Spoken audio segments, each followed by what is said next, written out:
Bonjour Valérie Pécresse.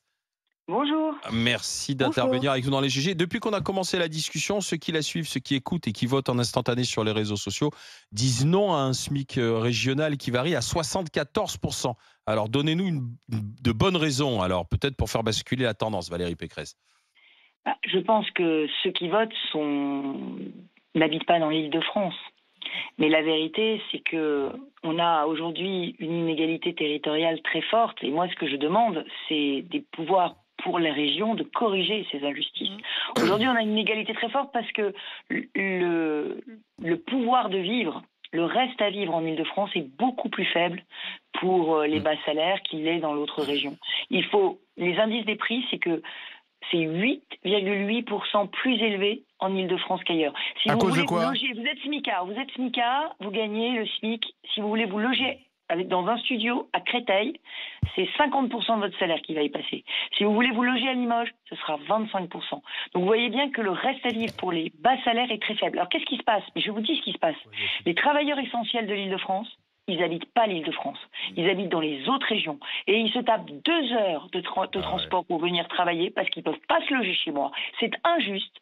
Ça n'est pas normal. Moi, je veux que les travailleurs essentiels puissent vivre dans la région où ils travaillent. C'est pour ça que je défends cette idée. C'est pas contre les autres régions. Donc j'imagine qu'évidemment, si on demande à tous les Français, est-ce qu'ils veulent une augmentation du SMIC uniquement en Île-de-France, vous savez, on est un pays où on est parfois un peu jaloux les uns des autres. Mon sujet, c'est pas celui-là. Mon sujet, en plus, alors, on m'a dit les entreprises vont avoir des difficultés.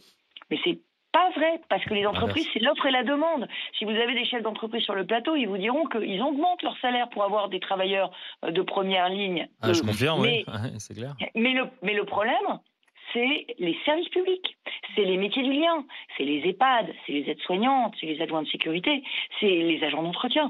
Eux, ils habitent pas chez moi. Et en plus, alors c'est doublement injuste parce qu'on a un pass Navigo, vous savez, un pass transport qui est très peu cher, qui est très subventionné. Mais eux, ils n'ont même pas le pass Navigo, ils n'ont même pas les transports en commun, ils prennent leur voiture, ils ont les prix de l'essence. Mais Madame Ou alors, Pécresse, si vous considérez que le plus dur c'est de se loger, pourquoi vous travaillez pas sur le logement en Île-de-France? Parce qu'on voit bien que c'est ça qui fait l'inégalité. Et après, moi qui suis un provincial, j'ai quand même une vraie crainte, c'est que entre des régions riches et des régions pauvres, eh ben ça sera pas la même chose puisque c'est le conseil régional qui va payer. Ça sera pas la même chose pour aller sur ces mesures-là, quoi. Hein. c'est vrai que ce ne sera pas la même chose. Mais alors, vous me dites le logement. Moi, j'aimerais bien, mais je n'ai pas de compétences logement. C'est les mairies qui ont des compétences logement. Et c'est l'État qui a la compétence logement. Donc la vérité, c'est qu'est-ce qui se passe en ce moment en Île-de-France. Et moi, ça me frappe et ça me heurte. C'est que de moins en moins, les maires veulent construire. Donc j'essaie de les convaincre. La Il est là, mairie le de problème. Paris, la mairie de Paris, il nous faut un plan local d'urbanisme bioclimatique, veulent plus construire.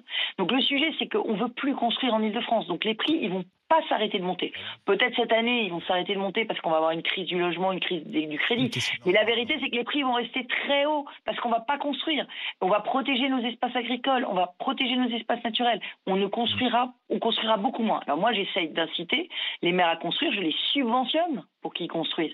Mais vous voyez bien que construire un logement, ça prend des années. Moi, ce que je veux, c'est qu'on vive bien dans ma région tout de suite. Et puis, je veux surtout que les travailleurs essentiels, ils aient un droit au logement prioritaire. Alors ça, c'est une autre proposition que je porte dans le cadre de la décentralisation. Moi, je voudrais que le logement social, alors je vais dire quelque chose d'horrible, il soit réservé d'abord aux travailleurs essentiels, à ceux qui ont un boulot et qui l'occupent, un boulot pénible. Parce qu'aujourd'hui, les droits au logement prioritaire, c'est pas forcément ceux qui travaillent. Donc moi, je veux qu'on puisse, dans la ville où on travaille, avoir un logement prioritaire. Bravo Pour pas Valérie se taper Pécresse, 2 heures les de chefs transport, d'entreprise sont derrière vous. pour pas se payer 2 heures de transport pour venir travailler parce qu'on a un métier difficile et qui est mal payé. Merci Bravo. Valérie Pécresse, présidente de la région Île-de-France, qui a développé donc son idée. Merci, bonne journée Elle Madame vient de Pécresse. tuer sa propre Merci. mesure par la dernière proposition, là. Pourquoi? De dire il faut qu'on ait un logement social pour ceux qui sont mal payés sur son lieu de travail, eh ben, du coup, t'as pas la peine de différencier le SMIC. Hein. Et elle a rappelé quand même. Elle vient de tuer sa dernière Mais non, elle proposition. peut pas. Elle est Alors, le restée... logement social, attends 2 secondes, parce que Joël, elle a travaillé dans le logement social. Alors oui, parce que je sais, la droite adore dire que les logements sociaux vont à des gens qui ne travaillent pas. C'est pas vrai. Je rappelle que la grande majorité des logements sociaux appartiennent aux entreprises qui cotisent pour louer leurs salariés. Donc, non, c'est pas fini. 1% Action Logement, c'est fini. Action Logement, non, c'est pas fini. Non, c'est pas fini. Ça fonctionne bien. Les entreprises cotisent pour loger leurs salariés. Donc, encore une fake news de la droite. Donc, non.